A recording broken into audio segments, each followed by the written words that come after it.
Morning বন্ধুরা, কেমন আছো? আশা করি ভালো আছো। একদম সরাসরি রেসিপির কাছে চলে এসেছি বন্ধুরা। তো রঞ্জা শর্ট অ্যান্ড ব্লকের পক্ষ থেকে সকল বন্ধুদের ওয়েলকাম। তো বন্ধুরা দেখো, আজকে আমি এখানে ব্রোকলি নিয়েছি, আলু নিয়েছি, আর এখানে 4 পিস কাতলা মাছ আছে একদম টাটকা। তো এটা আমি রান্না করব। আর কিছু গুঁড়ো মশলা আছে, আর আদাটা বাটা হচ্ছে। আর এখানে ছোট ছোট চিংড়ি মাছ আছে, চিংড়ি মাছ দিয়ে আমি মূলোর ঘন্ট করব। তো বন্ধুরা তোমরা সাথে থাকো, দেখতে থাকো। এদিকে আদাটা বাটা হচ্ছে, ওদিকে পেঁয়াজ আছে, টমেটো আছে। তো আমি কিভাবে রেসিপিটা করি বন্ধুরা অবশ্যই দেখো, সাথে থেকো, দেখতে থেকো।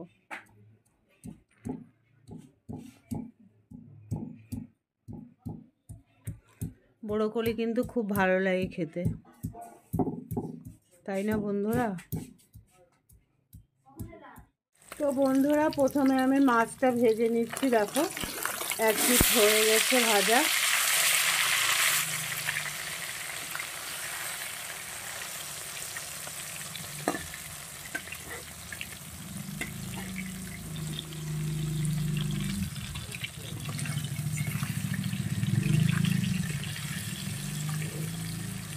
মাছটা উল্টিয়ে দিই বন্ধুরা, এক হাতে হচ্ছে না এভাবে। মাছটা ভাজার পরে আসছি। দেখো বন্ধুরা, মাছ 4 পিস মাছই আমি রান্না করব।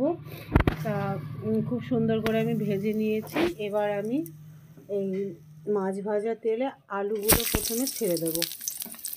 দেখো, আলুগুলো একটু ভাজার পরে দিয়ে দেবো ব্রোকলিগুলো। এটা 2-3 মিনিট আমি ভেজে নেব আগে। তো বন্ধুরা দেখো, আলুটা হাফ ভেজে নিয়েছি। এই পর্যায়ে আমি দিয়ে দেব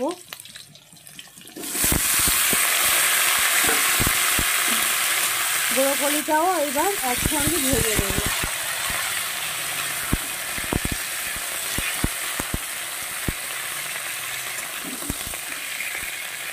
তো বন্ধুরা শেষ পর্যন্ত দেখতে থাকো, আমি ব্রোকলিটা মাছ দিয়ে কীভাবে করি। তো এটা আমি কড়া করে ভাজবো না, তাহলে এই সবুজ কালারটা একটু নষ্ট হয়ে যায়। হালকাই ভাজবো। আর ব্রোকলিটা আমি গরম জলে আমি ধুয়েছিলাম। তো বন্ধুরা দেখো, ব্রোকলিটা আর আলুটা আমি ভেজে নিয়েছি হালকা করে। আর এদিকে আমি কড়াইয়ে একটু তেল দিয়ে দিয়েছি, দিয়ে দেব সামান্য একটু জিরে ফোড়ন। জল পড়লো মনে হচ্ছে। আর দিয়ে দেব কেটে রাখা পেঁয়াজ, টমেটো।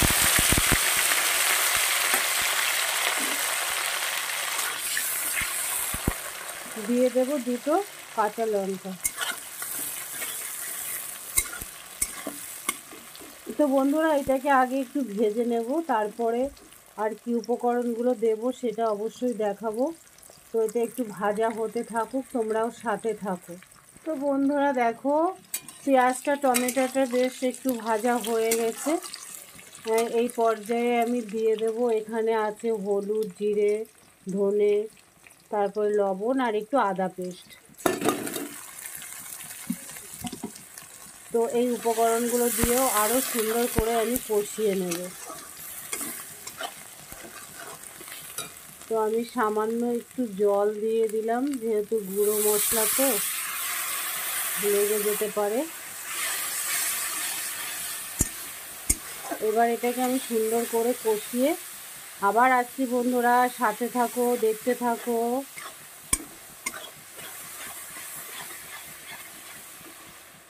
তো দেখো বন্ধুরা, খুব সুন্দর করে আমি কষিয়ে নিয়েছি। তো প্রায় 3-4 মিনিট ডিমে একটু আস্তে আঁচ দিয়ে আমি কষিয়ে নিয়েছি। তো সবজি দিয়ে আর একটু কষাবো বন্ধুরা। তো এই পর্যায়ে আমি ভেজে রাখা ব্রোকলি আর আলুটা দিয়ে দিলাম। তো এটা দিয়েও আমি 2-3 মিনিট কষাবো। তো কষানোর পরে আবার আসছি বন্ধুরা, তোমাদের কেমন লাগছে অবশ্যই জানিও।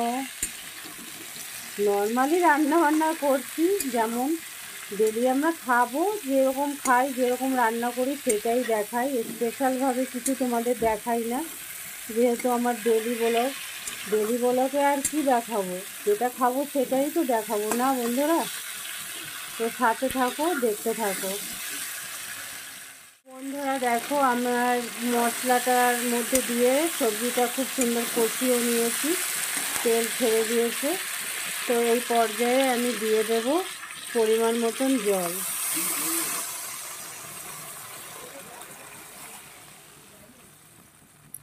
তো বন্ধুরা জলটা দিয়ে আমি এইবার একটু ঢাকা দিয়ে দেব কিছুক্ষণের জন্য, 4-5 মিনিটের জন্য আমি ঢেকে রান্না করব এই সবজিগুলো গলে যাওয়ার জন্য। তো আলুটা একটু গলে গেছে, তো আমি এখন একটু ঢাকা দিয়ে দেব বন্ধুরা। তো 5 মিনিট পরে আবার আসছি বন্ধুরা। দেখো আমি প্রায় 5 মিনিট ঢাকা দিয়ে রেখেছিলাম, আর আঁচটাও একটু কমিয়ে দিয়েছিলাম, এখন একটু বাড়িয়ে দিলাম। তো প্রায় সবই গলে গেছে, এই পর্যায়ে আমি দিয়ে দেব মাছগুলি। মাছটা দিয়ে আর আমি ঢাকবো না বন্ধুরা, হয়ে যাবে আর 2-4 মিনিট জাল দিলেই আমার রান্না কমপ্লিট। দেখো গলে গেছে সব, দেখেছো? 2-1টা আলু আমি গালিয়ে দেব, ঝোলটা একটু গাঢ় হবে। আর লবণ লঙ্কা সবই ঠিক আছে, আমি দেখে নিয়েছি। তো তোমাদের কেমন লাগছে সেটা কিন্তু অবশ্যই জানাতে ভুলো না, তোমাদের ভালো ভালো কমেন্ট করলে বেশ ভালো লাগে। তো দেখো বন্ধুরা, ব্রোকলি আলু মাছের ঝোল একদম আমার রেডি। তো আজকে কি রেসিপি হলো অবশ্যই তোমাদের শেয়ার করব, দেখাবো। তো তোমরা সাথে থাকো, দেখতে থাকো। এটা এখন নামিয়ে তোমাদের দেখাচ্ছি আজকে কি রেসিপি হলো। তো বন্ধুরা এখন ভিডিওটা সমাপ্ত করার পালা। তো দেখো ব্রোকলিটা কেমন কালো কালো লাগছে, কিন্তু ক্যামেরায় লাগছে এমনি কিন্তু সবুজই লাগছে। তো তোমাদের তো দেখালাম বন্ধুরা কেমনভাবে আমি রান্না করলাম, রেসিপিটা তো দেখালাম। তো আজকের মেনুতে আমাদের ছিল এটা হচ্ছে ব্রোকলি আর কাতলা মাছ দিয়ে, একদমই টাটকা কাতলা মাছ দিয়ে ঝোল। আর এদিকে হয়েছে ছোট চিংড়ি মাছ দিয়ে মূলো দিয়ে ঘন্ট। আর এখানে আছে ডাল, অরলের ডাল।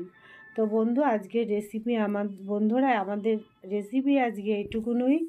তো কেমন হয়েছে রেসিপিগুলো অবশ্যই জানিও। আর সুস্থ থেকো, ভালো থেকো, আর ভিডিওগুলো দেখো, টেনে টেনে কেউ দেখো না বন্ধু। আমি কারোর ভিডিও টেনে দেখি না, আর আমি তো অনেক ছোট ভিডিও দিই, তাই না বন্ধুরা?